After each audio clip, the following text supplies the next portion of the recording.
A little background noise there, maybe. Oh, let me go turn the television off. Yeah, that'd be great. Now that we got past Jeopardy.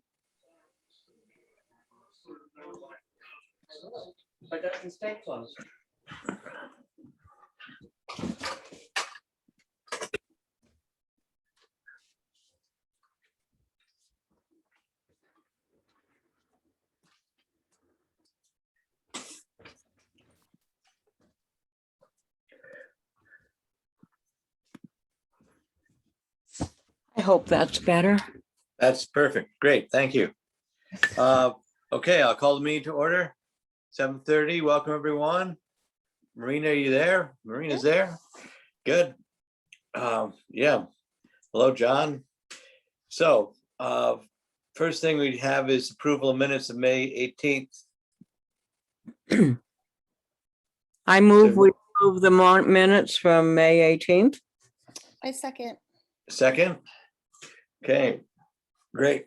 So then, any discussion? All those in favor? Aye. Aye. Aye. Next, communications. Do we have any communications? Yes, I would like to say, because not many people were there, Gordon, you did a wonderful job Memorial Day on the green. The awards were wonderful, and I thought your talk about Ethan Allen was very historically enlivening for me. I learned a bit. So there were only about 50 people there. Ruth was there, but I know Richard has a nice recording of it, so you can see it on the Cornwall website, and it really is worth viewing. Thank you. Thank you, Priscilla. Yeah, we had a good day yesterday. Sorry we weren't able to have more people there.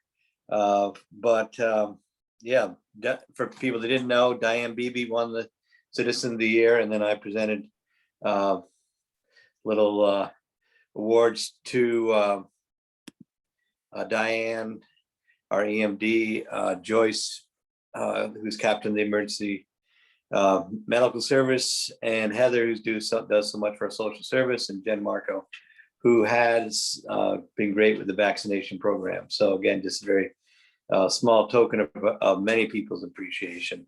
And again, we hope we can have more people and have a regular festivities, but we had people turn out when we went around town in various cemeteries and things. So it was a good day.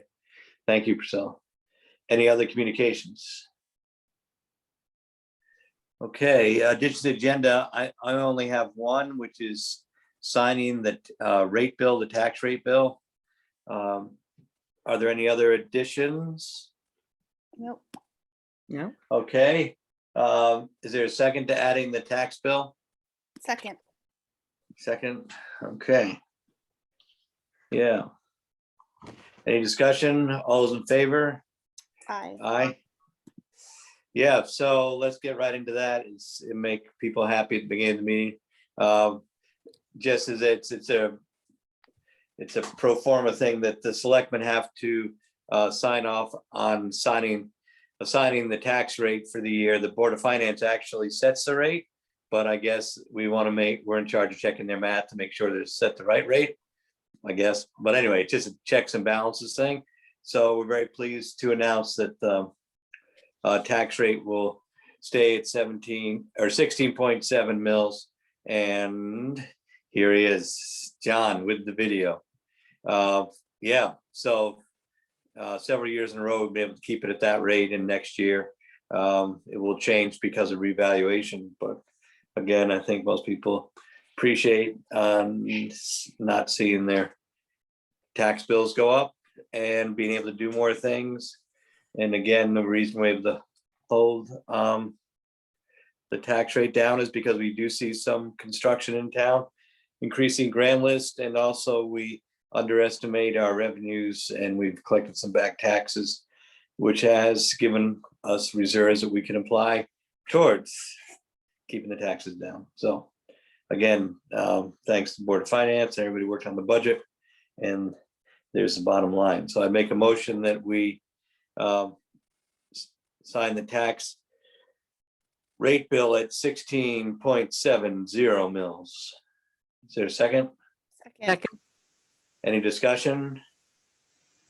Okay, and thank you both for your work and getting our budget through and responsible and manageable and realistic and all those good things. So, yeah. So anyway, that's sort of, well, that's sort of it until everybody gets their tax bill on July 1st. But we're pretty much finished the budget season for the year. So that's the rate bill. COVID-19. Again, our emergency group met 2 weeks ago, and we thought everything was great. And then we did have there was a slight outbreak at the school, and 2 families had some COVID, so they did have to quarantine several classes. But they've done a great job in testing, and now all the classes are back. And again, the principal, Mary Kay Ravinola, called me up on Sunday to keep me in the loop of what was going on, and I appreciate her efforts to work as a team and to let us know what's going on so we don't get surprised. But again, they're got a good system over there to dealing with outbreaks, but I think it does bring out the issue of that there are still unvaccinated kids in town, and probably will be all summer. So I would think that would sort of preclude the swim team business, but I don't know if you have anything up on that, Marina, or. That is sort of my inclination as of now, unfortunately.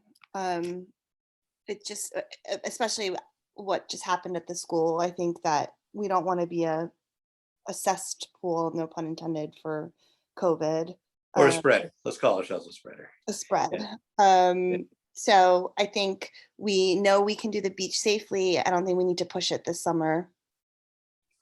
Yeah, just saying, I was thinking though, if people do have, if we could set up something so people, do have unvaccinated kids, we could, require that if people are unvaccinated, that they isolate from, I because I think that would be pretty difficult, considering that the majority of the kids that actually use the beach are all probably under the age of 12. So I think we just keep our social distancing within the water, right. and on the beach. And I think people are pretty groomed to that now. So we'll have signs, and the lifeguards will be trained in that. And I think we can safely proceed. Yeah, I think that's reasonable. I don't think we can abandon the social distancing altogether and stuff, especially with that vulnerable population. And if there's a way to, have that happen, certainly we want people with kids to be able to come to the beach.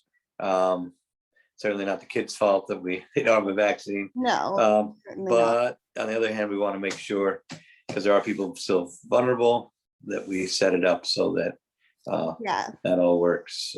I don't think we'll do the grid system, but we'll definitely have maybe markers in place. And the lifeguards will know how to direct people. And after last summer, I feel like we're completely capable of managing it safely this summer. No, last summer worked really well. So I think we just continue to be vigilant. And again, hopefully it will calm down. And I'm not sure what the plans are, but I'll ask Diane, what are are they proposing to vaccinate? What level are they proposing to vaccinate kids? Because I think it's 12 at this point, and there are 12-year-olds getting it, but most of our kids at CCS are under 12. So great. Okay, anything else on the COVID? And we'll just keep that on our agenda until it goes completely away, I think. So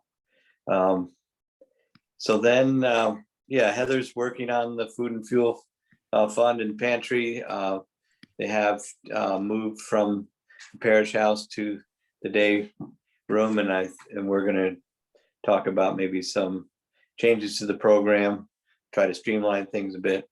So anyway, we'll have more. I don't have anything directly on that for you all tonight. did appreciate participating with my fellow selectmen and other speakers at the housing forum on May 24th. I thought that went really well. And some people from other towns were actually had downloaded and watched it, and we're thankful for the speakers and the variety of presentations. And it is posted on the website if people want to see what's going on with that. Anyway, thank you both for participating, and I think it went well. Any other thoughts on that? Still ongoing. Yeah. Transfer station update. We have made some action down there. I sent you a proposal from Lisa Keskinen. She and I toured the transfer station last week, met with 10 Will, and she did a great job mapping out the West Cornwall Firehouse and worked well for us in that capacity. And she has a proposal which would run us about $5,000 to scope out what's there, what needs to be done. So we have some specifications for the work that we put out to bid, and then she would help us with that and be able to answer some questions from the bidders and things. I don't see we're going to need much help with construction and other things. So I would think it would be it'd certainly be a manageable thing. And I think that's sort of the logical next step on things transferring. Any thoughts on that? It's good. It's moving forward. Yeah. So then I'd make a motion to approve Lisa Keskinen's proposal as submitted on the 30th of May to sketch out and get some bid documents together for the replacement of the transfer station office and some upgrades to that facility. So is there a second? Second. Any discussion, any questions? We are looking at a new heating system there that's more efficient than what we have now. So I think it will be a good move. Okay. Any other thoughts? One other thing, as we were down there meeting with Ted and Will, we were looking at putting they need a facility to store tires that are out in the open now. And we were initially thought about putting an addition onto this swap shed, but we looked at it, and for the amount of space we need, it'd probably be just as easy to get another metal box there to store the tires, because it's a little tight with the grading situation and the all-weather nature of the business, that because you sort of cut into the bank there. We were talking about a location is to the right of the swap shop, and there might be a water issue. So it seemed like just getting another metal box would fairly small one, would suit the need and would be a fairly permanent solution to that. That would be probably less expensive than building one. And other issue there, just for full disclosure, is we're building things on top of a pile of garbage, and that's all. It's a little dicey when you're doing excavation and trying to put in a foundation in and things. So it just seems like it's easier to buy a box. The crew's on board with that. So I think that's the direction we're going to go there. And that again would get in place quickly, and would not have to, it would make the job of renovating the office a little bit smaller.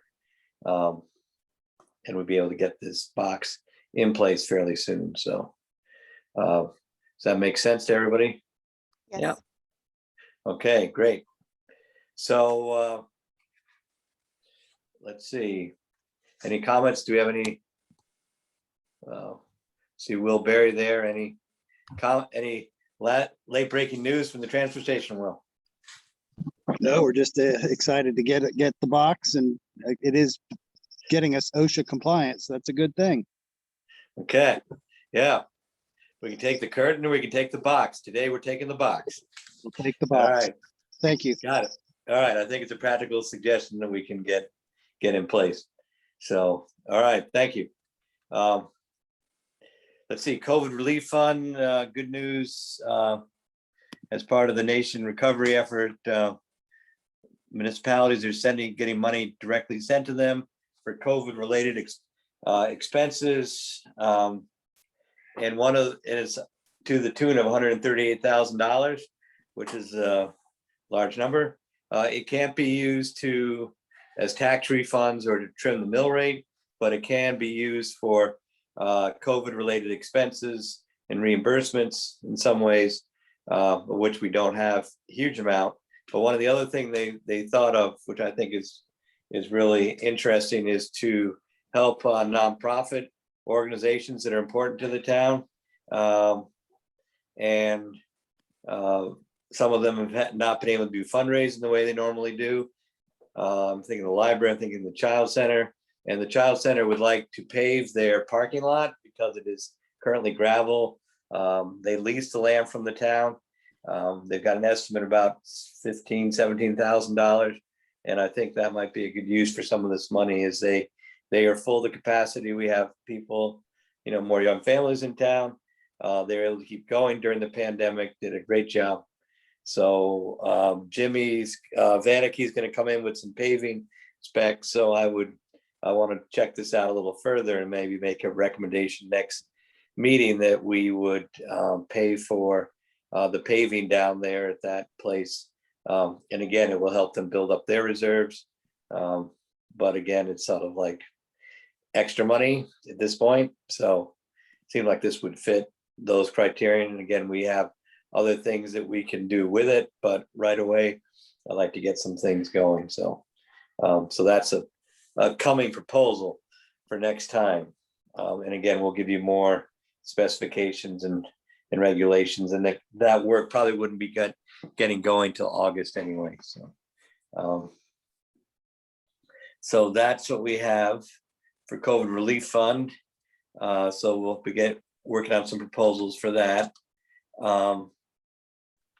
Bridges, Roger, I think, may make a presentation tonight. He wants a little bit more money for his 4 bridge projects. Oh, there he is. Yeah, there he is. Is that 2 meetings? Are you 2 meetings at once, Roger? No, I just completed one. I'm ready for the next one. Okay, so Roger's catching his breath quickly in from the wetlands meeting, turning into the bridge master. And what's the word on the 4 bridges there? Well, the 4 bridges are down to 2. Down to 2. Yeah, Hammonasset is not interested in doing the membrane overlay asphalt work. It's not their specialty. They're primarily concrete people. They'll do the rubble masonry repairs. We're talking about the, I call it the northernmost, it's the bridge closest to Route 4 on Popple Swamp, opposite Foot Field. It's the first small structure you come to. It's about 3.5 feet high and 4 feet wide. 3 of the 4 wing walls have fallen in. So they'll rebuild those with the same material, same type of construction. The other structure is West Road over Bloody Brook. There it's a little more involved. We have a couple of large stones which have migrated to the center of the channel. And by doing so, they're pushing the water up against the footings. So we want to relocate about 3 large stones back towards the footings, so they'll protect the footings, and put in what's called a scour wall on the westernmost footing, the footing closest to Route 4, which is about 400 feet away. It would be the length of the footing, approximately, I mean, we say 2 feet deep, 1 foot wide, reinforced concrete. That'll be, we'll put in a sandbag cofferdam to move the water away from the footing while we're working there and remove it afterwards. The reason I am suggesting we increase, the contractor gave us an estimate of $11,000, I'll say $600 for labor and equipment. But what we have to provide is the material, so that the extra, I think I asked around $3,400 more, bringing it up to somewhere around $15,000, so that we can pay for the concrete, the reinforcing rods, and any other incidental materials to the construction project. Okay, so those are those two bridges. Yep.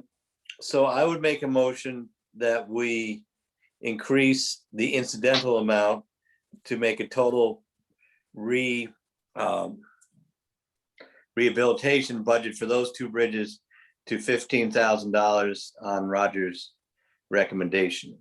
Is there a second to that for discussion? I seconded. Okay, great. So, I understand what you're saying, Roger, that they're just, it's up to us to pay for some of the materials, and you want to have a little extra in there in case we find the project is more Right. extensive than perhaps it They've looks. They've quoted us actual hours and rate. The hours is their estimate. The rate is what they bid to the state. So those rates were from 7 years ago. It's really quite a bargain. The state has extended that 7-year-old bid 7 times. So we're using very old dollars. The hours, it's an estimate at best, and I don't see anything wrong with their hours. We just need to have some money to pay for the material, because that's not included in their bid. I think getting two bridges fixed for $15,000 total is pretty good in this day and age. To get anybody out here is quite a bit. So anyway, I think that's a fair number. Any other comments from the board? Nope. Great. Okay, all in favor? Aye. Aye. Yeah, I think sounds unanimous.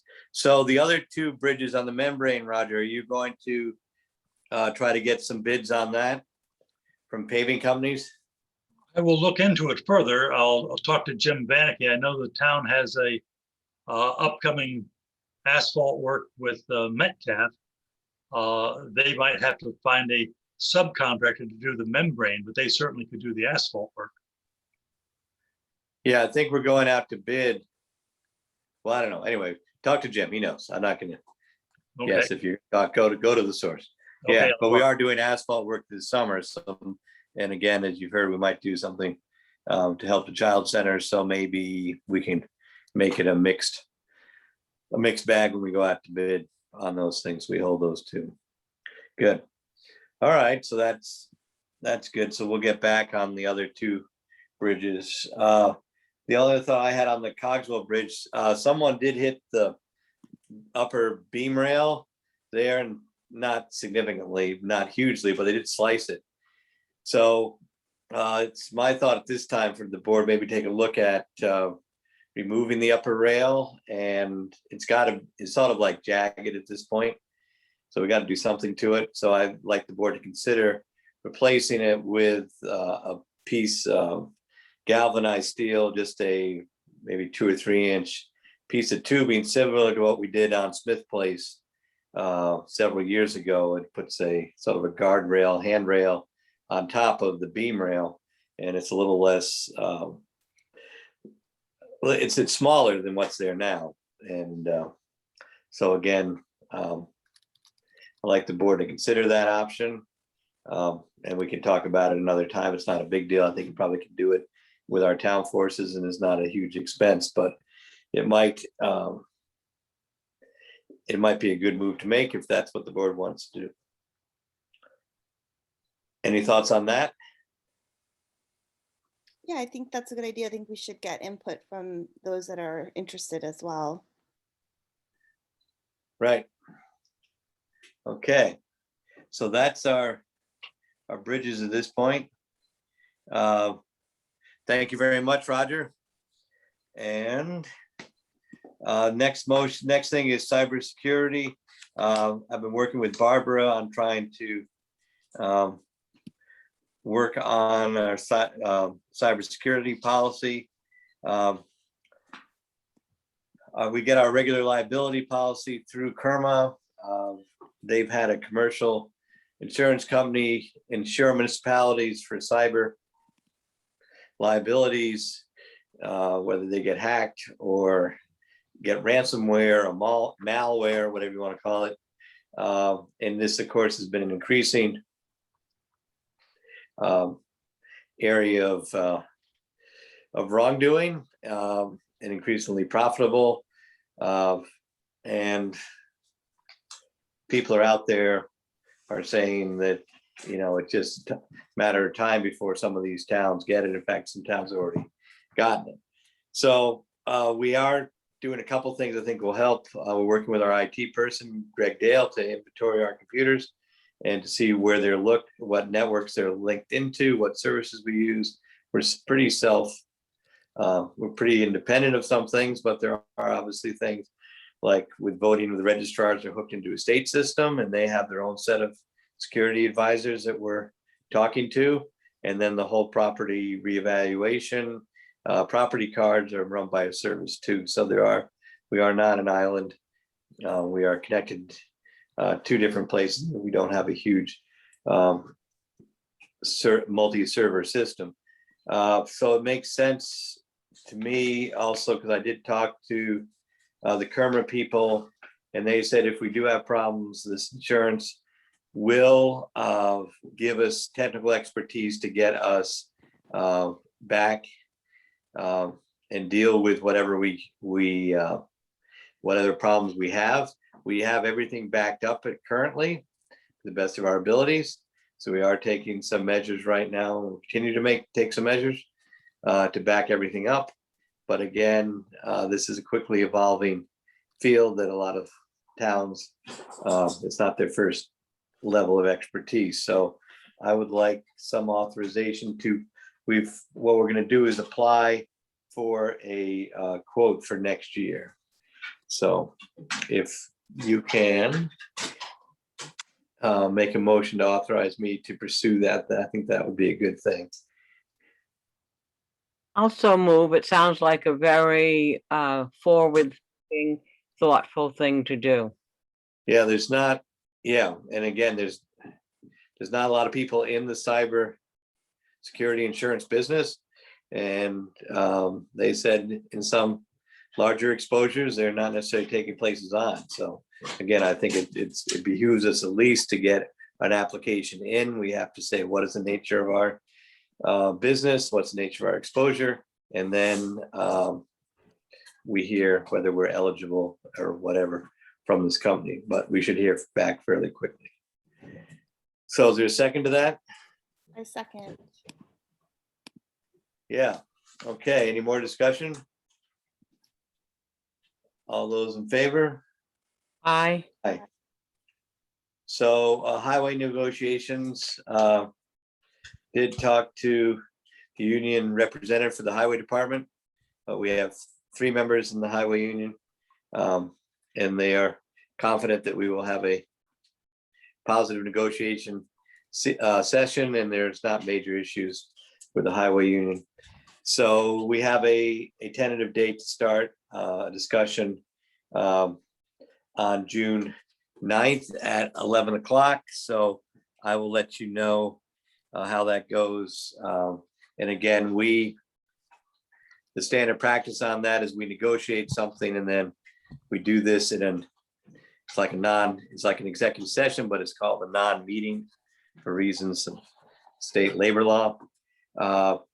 And then we bring it back, we get a tentative agreement after some hard negotiations, and then we bring it back to the board to ratify, and they bring it back to their membership to ratify. And hopefully we'll have another 3-year agreement that's worked well in the past resolved.